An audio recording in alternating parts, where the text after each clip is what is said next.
হুজুর বাড়িতে আছেন? কি হয়েছে? হুজুর আমার ভাই মারা গিয়েছে, জানাজা করতে হবে। না না, তোর ভাইয়ের জানাজা হবে না। তোর ভাই একটা খারাপ মানুষ, সারাকাল মদ গাঁজা খাইয়েছে। যা এখান থেকে।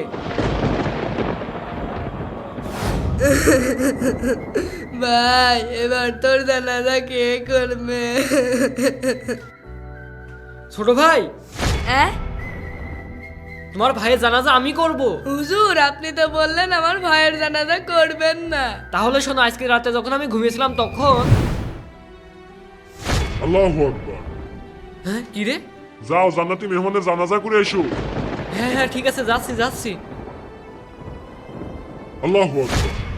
ছোট ভাই, তোমার ভাই কি এমন আমল করেছে যে আল্লাহ তাআলা তাকে জান্নাতের মেহমান হিসাবে কবুল করে নিলেন? শোনেন হুজুর, আমার ভাই যখন মারা যায় তার আগে নামাজ পড়ে আল্লাহর কাছে তওবা করেছিল, আর আমাকে নামাজের ওসিয়ত করেছিল, আর বলেছিল তুমি প্রতিদিন 5 ওয়াক্ত নামাজ পড়বে। তাহলে বুঝতে পেরেছো, লোকটি সারা জীবন গুনাহ করলেও আল্লাহর কাছে মন থেকে একবার মাপ চেয়েছে, আর আল্লাহ তাআলা তাকে মাফ করে দিয়েছে। আলহামদুলিল্লাহ।